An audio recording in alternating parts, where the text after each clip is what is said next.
Hey everyone, we're back in the book of Esther. We are reading chapter 6 and discussing each verse today. So I'm going to start by reading the entire chapter, and then we're going to go back verse by verse and have our discussion. If you haven't watched the previous videos on chapters 1 through 5, they are on my channel. Feel free to go back and watch those. So Esther chapter 6. On that night could not the king sleep, and he commanded to bring the book of records of the Chronicles, and they were read before the king. And it was found written that Mordecai had told of Bigthana and Teresh, two of the king's chamberlains, the keepers of the door, who sought to lay hand on the king Ahasuerus. And the king said, What honor and dignity hath been done to Mordecai for this? Then said the king's servants that ministered unto him, There is nothing done for him. And the king said, Who is in the court? Now Haman was come into the outward court of the king's house to speak unto the king to hang Mordecai on the gallows that he had prepared for him. And the king's servants said unto him, Behold, Haman standeth in the court. And the king said, Let him come in. So Haman came in, and the king said unto him, What shall be done unto the man whom the king delighteth to honor? Now Haman thought in his heart, To whom would the king delight to do honor more than to myself? And Haman answered the king, For the man whom the king delighteth to honor, let the royal apparel be brought which the king useth to wear, and the horse that the king rideth upon, and the crown royal which is set upon his head. And let this apparel and horse be delivered to the hand of one of the king's most noble princes, that they may array the man withal whom the king delighteth to honor, and bring him on horseback through the street of the city, and proclaim before him, Thus shall it be done to the man whom the king delighteth to honor. Then the king said to Haman, Make haste, and take the apparel and the horse, as thou hast said, and do even so to Mordecai the Jew that sitteth at the king's gate. Let nothing fail of all that thou hast spoken. Then took Haman the apparel and the horse, and arrayed Mordecai, and brought him on horseback through the street of the city, and proclaimed before him, Thus shall it be done unto the man whom the king delighteth to honor. And Mordecai came again to the king's gate, but Haman hasted to his house mourning, and having his head covered. And Haman told Zeresh his wife and all his friends everything that had befallen him. Then said his wise men and Zeresh his wife unto him, If Mordecai be of the seed of the Jews, before whom thou hast begun to fall, thou shalt not prevail against him, but shalt surely fall before him. And while they were yet talking with him, came the king's chamberlains, and hasted to bring Haman unto the banquet that Esther had prepared. Okay, we're going to go back to verse 1 and study this out scripture by scripture, verse by verse. Esther 6:1. On that night could not the king sleep, and he commanded to bring the book of records of the Chronicles, and they were read before the king. So it says on that night. This is still the same day that Esther had went to the king unannounced, and that he put out his scepter towards her. She has requested for the king and Haman to come to a banquet that she has prepared. And the gallows were made to hang Mordecai on. So this is that night, after all those events, the king could not sleep. So it says in the book of records of the Chronicles. And if we go back to Esther 2, verses 21 through 23, this is when we first see the book of records of Chronicles that this verse in 6:1 is talking about. It says, In those days, while Mordecai sat in the king's gate, two of the king's chamberlains, Bigthana and Teresh, of those which kept the door, were wroth, and sought to lay hand on the king Ahasuerus. And the thing was known to Mordecai, who told it unto Esther the queen, and Esther certified the king thereof in Mordecai's name. And when inquisition was made of the matter, it was found out, therefore they were both hanged on a tree, and it was written in the book of the Chronicles before the king. So this was 5 years earlier. So ancient countries would keep records of their own history. So in the Bible, especially in the 1st and 2nd Kings and 1st and 2nd Chronicles, it gives details of Israel's history. And throughout those books, the phrase, Are they not written in the book of Annals and Chronicles, is written several times. So for example, 1 Kings 16:5 says, Now the rest of the acts of Baasha and what he did and his might, are they not written in the book of Chronicles of the kings of Israel? So that was a common thing that countries had books like that they would keep the history of their records. So going back to the book of Chronicles that the king is having read to him, official records have been found by archaeologists in many places, such as a palace built by Xerxes called Persepolis, or something like that. No records or book of Chronicles have been found at Susa, where Esther's stories take place, but the Persepolis treasury tablets were clay tablets that recorded daily events. I'm probably saying that wrong, so overlook me, but this may have been similar to the book of records of the Chronicles that the king had read to him. And you can actually look up pictures of those. They're really cool to look at. So I love when archaeologists find evidence of things that are in the Bible. We know that it's real, but it's good to have it confirmed for other people as well, too. So if we look at verse 2, it says, "And it was found written that Mordecai had told of Bigthana and Teresh, two of the king's chamberlains, the keepers of the door, who sought to lay hand on the king Ahasuerus." So the king is having the book of Chronicles read to him, and they are reading to him where 5 years earlier Mordecai had stopped an assassination plot against the king. So verse 3, "And the king said, What honor and dignity hath been done to Mordecai for this? Then said the king's servants that ministered under him, There is nothing done for him." So the king realizes that the assassination plot that was stopped by Mordecai was not rewarded. So Mordecai was not rewarded for stopping that assassination plot. And something we discussed in our women's Bible study group was, why would the king want to honor that? It's been years.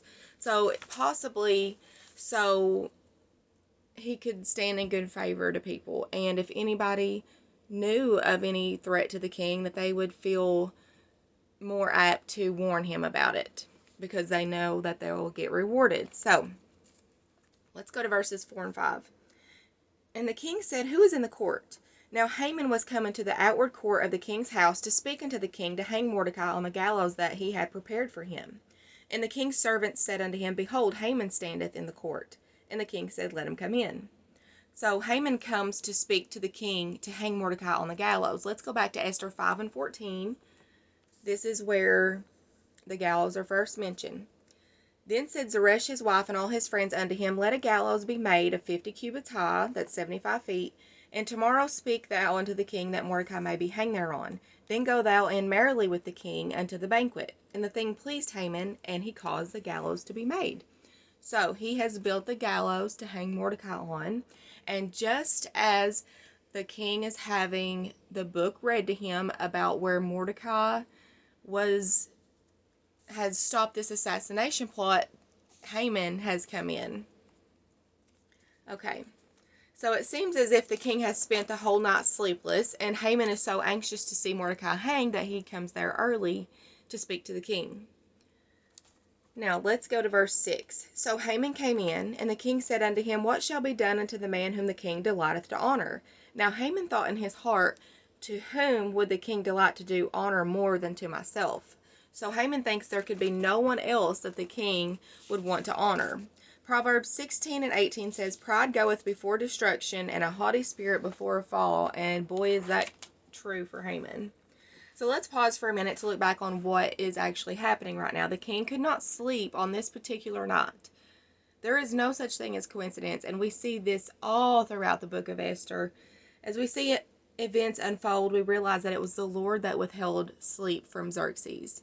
Okay, so sleep, pure, good, restful sleep is from the Lord. Psalm 127 and verse 2 says, "For he giveth his beloved sleep."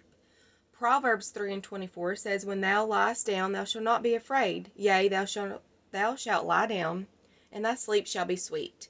Psalm 4 and 8 says, "I will both lay me down in peace and sleep, for thou, Lord, only makest me dwell in safety." So it was not coincidence that the king couldn't rest that night. He could have asked for anything to help him sleep. He could have taken a walk. He could have listened to music. Numerous things could have helped him sleep, but he asked to have the book of record of Chronicles read to him. And it was no coincidence that the very page of Mordecai's loyalty from years ago was being read to him. That's no coincidence at all. And it was not a coincidence that Haman, who was seeking to speak to the king to hang Mordecai, came in at that very moment. So we see God working all of this out. This is probably the reason that Esther doesn't reveal her request right away.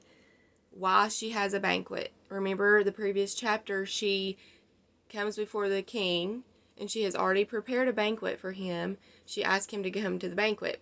Then at the banquet, she says, come tomorrow, you and Haman, to a second banquet, and then I will reveal my request. So I feel like the Lord laid it on her to delay. And it's for this very reason, because the king could not sleep on this night.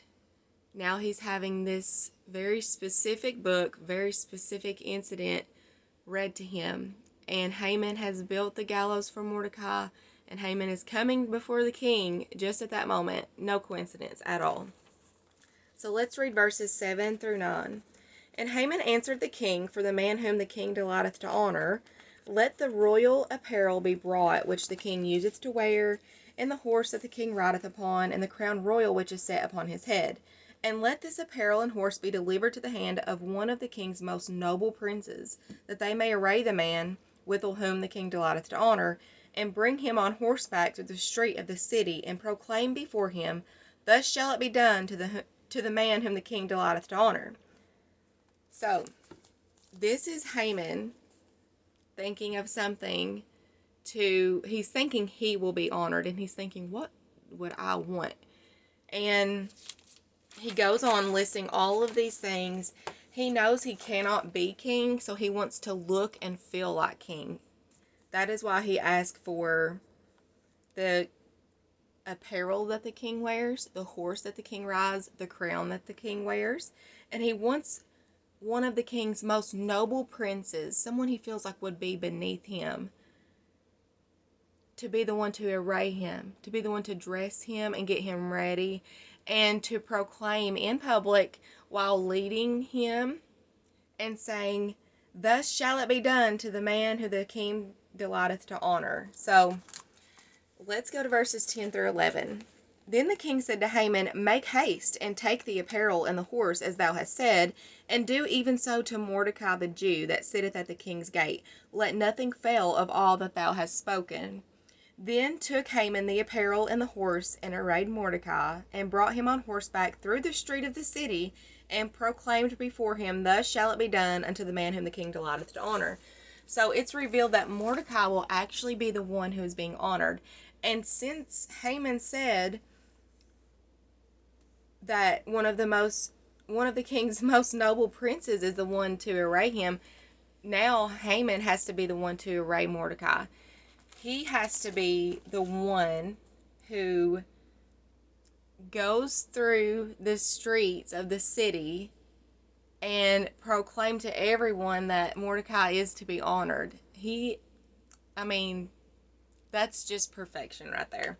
Luke 14 and 11 says, for whosoever exalteth himself shall be abased, and he that humbleth himself shall be exalted.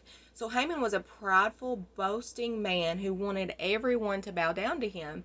Mordecai does not bow down to him or show him reverence, and that fills Haman with so much wrath and fury that he talks the king into signing a decree to not only kill Mordecai, but all the Jews. So we know he's a very prideful and boastful man, who wants to seek revenge on anyone who does not honor him. And after the banquet, Haman is boasting of all his material possessions and everything that has been given to him, his high position, his children. But none of it means anything to him because Haman won't bow down to him. So he has the gallows made. And can you just imagine what Haman felt when the king wants to honor Mordecai instead of him? That Mordecai has went to the king to ask that Mordecai be hanged, and instead the king wants to honor Mordecai with Haman's ideas. It's just no coincidence. And Mordecai is the one that has to Haman is the one that has to array Mordecai in the king's apparel, sets him on the king's horse, gives him the crown, and has to proclaim publicly that this is what happens to the man whom the king delighteth to honor. So his humiliation and shame was public as well. Psalm 23 and 5 says, thou preparest a table before me in the presence of mine enemies. Thou anointest my head with oil, my cup runneth over. So we know, or we can assume from what we've read, that Mordecai is a humble person. So 5 years have passed since this incident. And as far as we know, Mordecai was never honored for stopping the king from being assassinated. And he has never mentioned it, as far as we know. And that's just a humble person that does the right thing without wanting to be honored. And we know that Haman is very proud. So it was just, I'm sure, was eating Haman alive that he had to do that. So verses 12 through 14. And Mordecai came again to the king's gate, but Haman hasted to his house mourning and having his head covered. And Haman told Zeresh his wife and all his friends everything that had befallen him. Then said his wise men and Zeresh's wife unto him, If Mordecai be of the seed of the Jews, before whom thou hast begun to fall, thou shalt not prevail against him, but shalt surely fall before him. And while they were yet talking with him, came the king's chamberlains, and hasted to bring Haman unto the banquet that Esther had prepared. So Haman was so grieved that he went to his home with his head covered as if in mourning. Psalm 44:15 says, My confusion is continually before me, and the shame of my face hath covered me. So I really like this commentary from this little book called Bible Customs and Curiosities. It says, covering the head, as well as taking off one's sandals and going barefoot was a sign of great distress. The head was probably covered by pulling up a fold of the outer robe or tunic. In this way, David showed his desperation and fear as he fled Jerusalem when his son Absalom had led a rebellion and declared himself king. So this is talking about another time in the Bible when someone has covered their head. 2 Samuel 15:30 says, And David went up by the ascent of Mount Olivet, and wept as he went up, and had his head covered, and went barefoot, and all the people that was with him covered every man his head, as they went up, weeping as they went up. Jeremiah 14:4 says, Because the ground is chapped, for there was no rain in the earth, the plowmen were ashamed, they covered their heads. So Haman tells his wife and friends of all that had happened, and they offer no encouragement. So, if we remember in the last chapter, it was Zeresh, his wife, and Haman's friends that were the ones who suggested that the gallows be made for Mordecai. So, whenever Haman comes back and he's telling them of all these things that happened. He left to go talk to the king to have Mordecai hanged. And when he comes back, Mordecai was not hanged. In fact, he was honored by the king. And he's telling his friends and his wife all that happened. And they offer no encouragement. In fact, they say, if Mordecai is the seed of the Jews, before whom thou hast begun to fall, see, they can tell already he's beginning to fall. Thou shalt not prevail against him, but shalt surely fall before him. So they offer no encouragement. In fact, they tell him, you are going to fall before him. So Haman is escorted to the second banquet Esther has prepared for him and the king. It's already been a very eventful day, but now he has the second banquet that he's going to go to with Esther and the king, and chapter 7 tells us what happens during that banquet. So we will do chapter 7 soon. Thank you.